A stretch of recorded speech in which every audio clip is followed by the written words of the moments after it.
On the Russian ice road, you always help your fellow travelers. When people hear my wife's Russian, they imagine a tall blonde girl with a funny accent who wears heels for every grocery run. Reality couldn't be farther from the stereotype. Lana is dark-haired, speaks better English than I do, and is completely obsessed with sneakers. She does meet one stereotype, though. She never gets cold, seeing how she lived in Russia until she was 18. Not in Moscow, of course. Did you know that Moscow's actually pretty warm? There are entire states in America where winters are far colder than anything Muscovites ever have to deal with. No, my wife comes from a tiny town far up Russian north on the tundra. A dark, gloomy, and a very cold place inside the Arctic Circle with extremely harsh winters and even harsher people. A place that meets the stereotypes. I've met my in-laws all of 2 times, including our wedding, both times as they traveled to the States. Frankly, I never had any intention of visiting my Lana's hometown until she got that fateful call 9 days ago. My mother-in-law had had a stroke. While her condition was stable for the time being, the local doctor expected the worst could happen at any minute. Transporting her to a better hospital was out of question, as she was in no state for the kind of a journey that you'll see described below. My wife made travel arrangements immediately. I had a valid Russian visa from a business trip to Moscow a few weeks prior, so I decided to go with her. Now, getting to my wife's hometown isn't easy. You're in for a flight to Moscow, then a connecting flight to Norilsk, one of the biggest cities in the Russian tundra. From there, it's an hour-long trip down the Yenisei River, by barge in summer and on cars over ice in the winter. Urgently getting to Moscow wasn't that hard. There, however, we faced additional difficulties. First of all, apparently I couldn't actually fly to Norilsk with Lana as the city was closed to foreigners. Before we could even process that, we were told that Norilsk Airport was closed for all aircraft due to poor weather conditions, and the weather wasn't expected to improve that week. I tried to console Lana as best as I could, but news of her mom getting worse drove her crazy. Soon, Lana suggested an alternative. It was possible to fly to a city a fair bit south of Norilsk, which was safe from the storms. For a modest fee, a family friend living there was willing to take a day's journey up the ice road to Lana's hometown. Well, more like a night's journey, since according to him, it was better to travel at night by cars' lights than by what passed as daylight. I told my wife she was insane. She, however, was adamant on her plan, saying she's done Zimnik, how Russians call their ice roads, many times with her dad, and it was perfectly safe. She wouldn't budge no matter how I pleaded, and told me I was welcome to stay in Moscow. Obviously, that was not an option, and in the end I gave up. We flew to our next destination, and the cold hit me as soon as I stepped out of the plane. It was a different kind of cold, invasive and ruthless, and it didn't care about layers of sweaters and socks I had on. I shivered imagining how much colder it was going to get. We met with the trucker who was to take us up north. He called himself Kolya, and my wife Sveta, the Russian version of her name. Me, he didn't call at all, instead referring to me derisively as Mr. Amerikashka whenever he spoke to my wife. Lana told me with a chuckle she didn't tell Kolya I could understand Russian, although I don't think he would have cared. Kolya was supposed to be a few years younger than my wife, but looked much older, his skin and posture worn down by the harsh conditions of his homeland. He laughed at our American shoes and coats and said he would pack extra jackets, woolen socks and Valinki for us just in case. His brother helped load his truck, which looked like it had seen the fall of the Soviet Union, and then Kolya sat down to enjoy a shot of vodka. One for the road. My wife saw me blanch at that. "This isn't New York, or even Moscow," she said quietly. "People here are a bit behind in terms of DUI. Don't worry, he won't drink enough to get impaired. He's seen that kill people on the road." Well, indeed, the first shot was the last, and Kolya hopped into the truck. He offered my wife the shotgun seat, which, as far as I understood Russian macho culture, was basically equivalent of throwing a glove in my face. Whatever. As long as he got us there. The road was a dark stretch of ice and packed snow powdered by the fresh snow that had fallen that morning. Snowdrifts bordered both sides of the roads and leaked onto its surface a fair bit. Otherwise, it was the same barren flat surface for miles. In the first couple of hours, we saw a few cars going the opposite way to us. Then a car going in the same direction as us overtook us and disappeared in the darkness ahead at surprising speeds. It was a freaking tiny, rusted-through Subaru. I gave up on understanding Russians then and there. Shortly after the Subaru guy, it started snowing.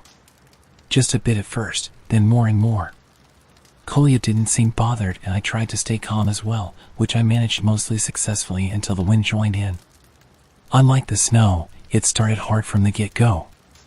Have you ever heard wind howling and become unsettled by the sound?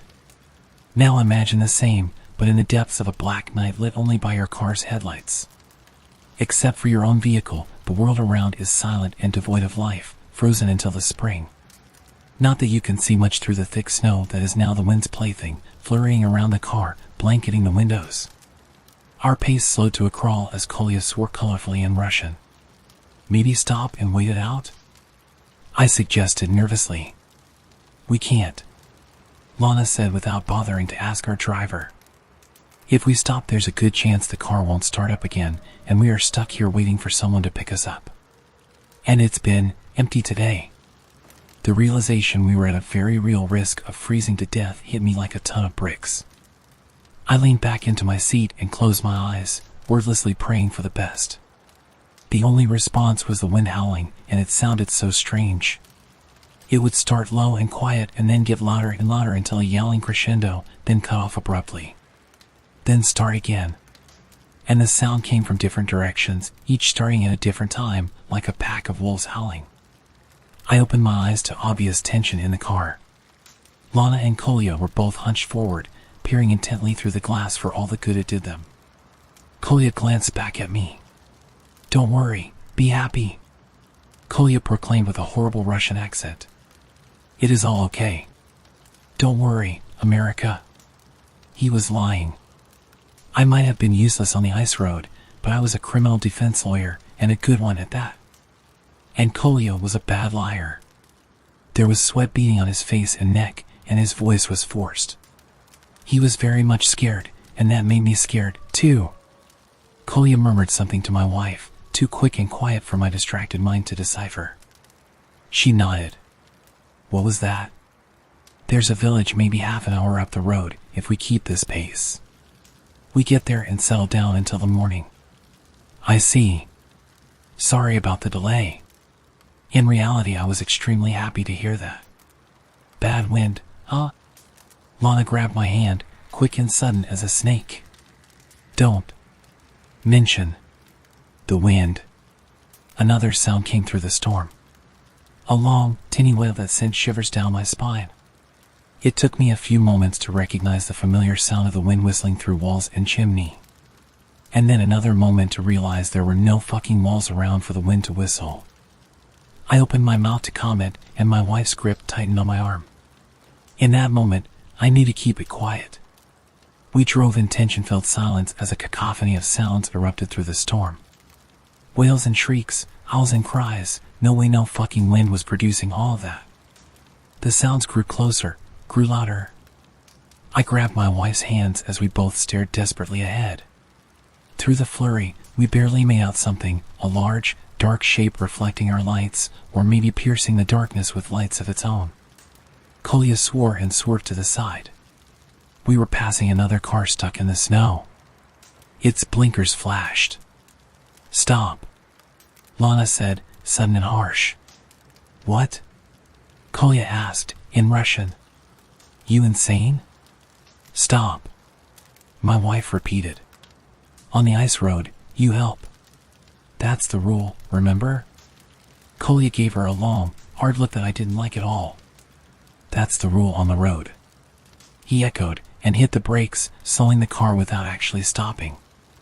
I opened the door and peered outside. The driver of the stuck vehicle was already running towards us. I recognized the car itself as the Subaru that passed us earlier. Thank God you people were, the driver began. Get in, idiot, Kolya shouted, and the guy shut up and jumped in. He was just a kid, no older than 20, with dark red hair and a patchy little beard. He looked cold and terrified. Thank God, he repeated in a hushed whisper. I was sure they'd get me. They?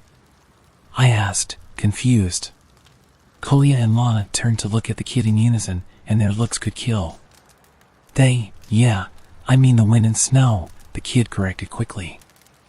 I had a sudden abrupt feeling that it was too late for that, even as I still had no clue what was going on. We drove on, and the interplay of howls and shrieks outside the car became unbearable in the silence. "What's your name, dude?" I asked him in my best Russian.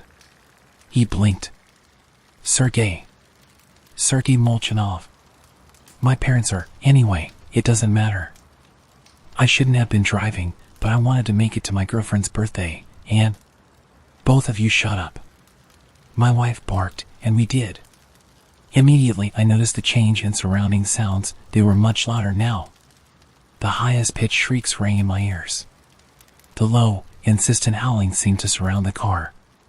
And every now and then, something that sounded like an actual roar cut through the night. The car picked up the pace.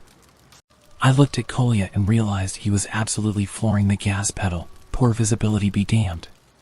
His truck was lurching along as fast as it could manage in the conditions, and yet the encroaching racket made it obvious we were nowhere near fast enough. Then the car hit something. We were all jerked forward as the truck came to a staggering halt. I hit my temple hard on the back of my wife's seat. "What was that?" I groaned. "Must have hit a chunk of ice or something." Lana's voice sounded strangely muffled. I remember focusing on her lips, and how pale and thin they looked. The dull, resounding pain in my head exploded into something hot and overwhelming, and I collapsed into the back seat. "He's passed out," Sergey called out. I wanted to correct him, but my voice wouldn't obey me. My lids seemed to weigh a ton each. I could barely open my eyes enough to see the trio of Russians huddled together, the car's flickering light illuminating their pale faces. "What now?" Sergey asked nervously. "Well, let's see. I don't think I would have been able to understand complex Russian in that state if it wasn't my Lana speaking, her voice so familiar down to every inflection. Why don't you go out and check what we hit and if we can clear it out somehow?" "What? We helped you, didn't we?"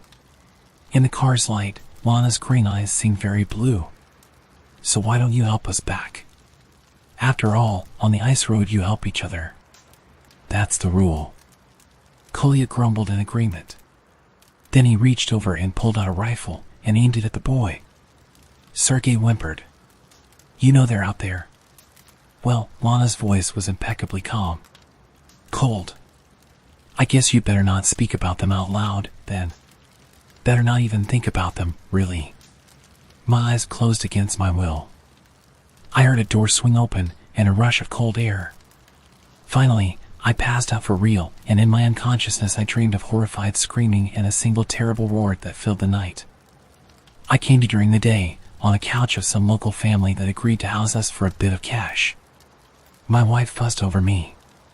Once she was sure I was conscious and lucid, she rushed me into the car saying we could do the rest of the drive by day and an actual doctor could look at me in her hometown. I settled in the back seat of the car. Vague memories haunted me. "Where's the kid?" "Sergey?" "What kid, darling?" Lana asked, in sincere surprise. "There was no kid. We traveled alone," Kolya added, in Russian. And I wondered how he knew what I was asking about, or that I'd understand his answer. But aloud, I could only say, "This young red-headed guy." "Sweetie, I'm getting really worried. You must have hit your head harder than I thought. We gotta get you checked out as soon as we get back to the States. Maybe even a good checkup in Moscow." I didn't really know what to say after that. We made it the rest of the way uneventfully. Unfortunately, my mother-in-law had slipped into unconsciousness before we even set out for our drive, and she passed away several hours after our arrival. Lana didn't even get to say a proper goodbye. She is absolutely devastated right now, so I'm trying my best to focus on comforting her. We're staying here until the funeral, and I can't stay. I'm looking forward to the ride back. My father-in-law graciously gifted me a proper Russian winter coat, so I went ahead and packed my American camel coat that proved terribly insufficient for the weather. As I was folding it, I noticed a few curly red hairs stuck to the light beige fabric. And I felt so cold.